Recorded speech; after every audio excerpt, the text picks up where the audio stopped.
we're going to be talking about some updates with Airbnb, and we're getting to it right now.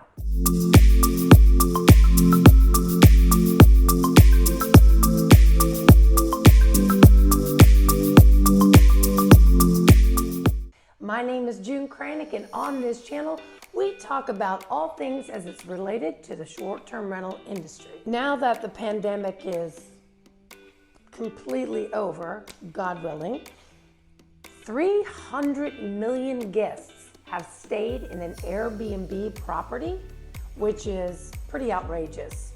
I wonder what that means for the hotel industry.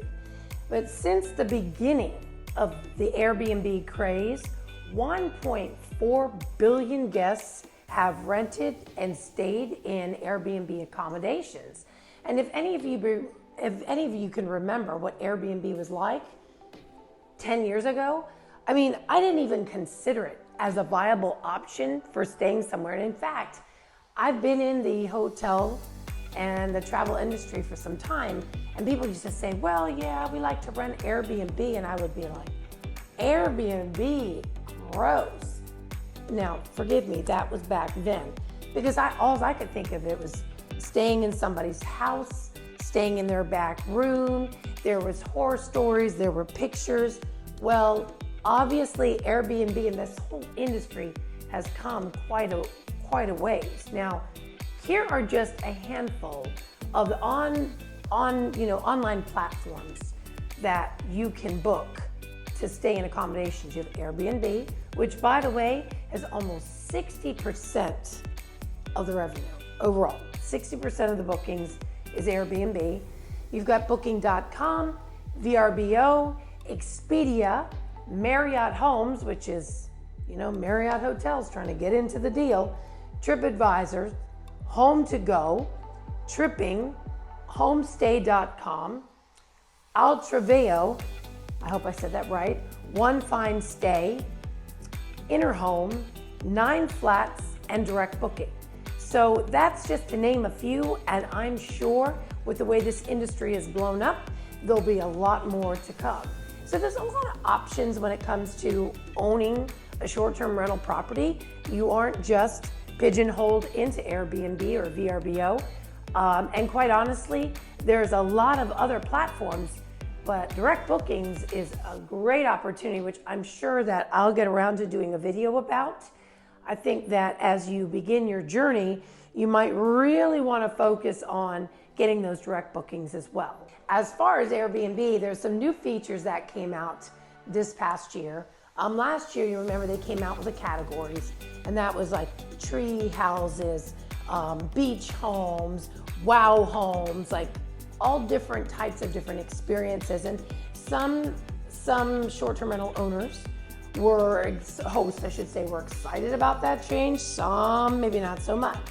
So this year they came out with a new program, which is Airbnb Rooms, which is just that. It's a room under $100.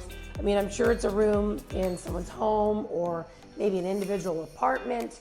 It's the third most popular category now with Airbnb.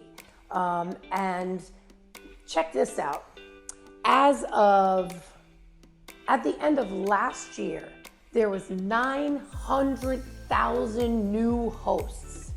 And in that regard, I think some hosts will drop off. I think that some people, and I've talked about this before, some people will get into this Airbnb space and they think it's easy. They think it's easy money. Whenever I think of money, I never think of easy. Bottom line. So if hospitality isn't your like bag, then don't do it, because this is all about hospitality. But anyway, that's almost 1 million new hosts. So, and I'd like to figure out how many have dropped off. But anyway, this rooms is the third most popular category, and it's under $100. So it grew 40%. So that's pretty strong. So just some new opportunities coming along. Heck, I should do that. I have Jack and Jill bedrooms that are all dolled up and nobody is ever here except for me and my little puppy dogs. So yeah, maybe I'll do that. Anyway, so it's just some new opportunities in this whole genre. as far as it goes in Airbnb. As of this past year, there's over 50 new feature upgrades, including the wish list, which they've enhanced. So you can kind of go in there and say, oh, well, I'd really like to go to Iceland, and I really want to do Colorado, and I really would like to do a tree house, and I really would like to do a log cabin. So you can kind of build your wish list, which they already have, but they've enhanced that. So like I said, not only does Airbnb continue to grow and to evolve, you have all these additional online platforms, booking sites, as great opportunity to build more revenue. Also, new categories such as the private rooms that I was referring to, that gives you opportunity to kind of build your portfolio.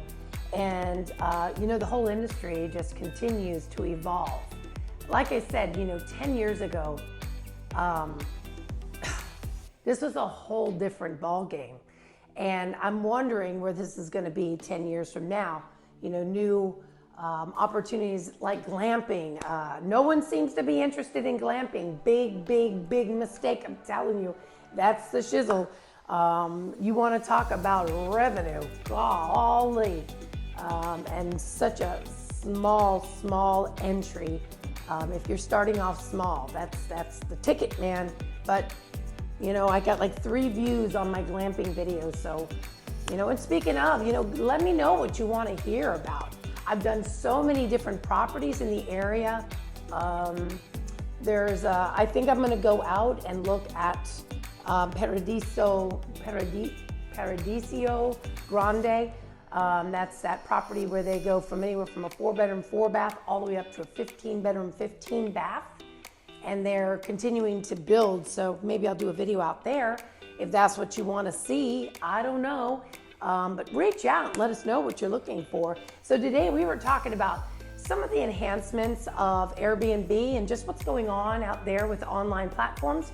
But if that's not what you're looking for, it's not your jam, you gotta let us know. You gotta reach out, let us know exactly what it is you're looking for so we can get those videos out to you right away. So remember, if you're thinking about getting involved in the short-term rental industry, well then send us a text, give us a call, send us an email, however you wish to connect, because we got you covered when it comes to the short-term rental industry.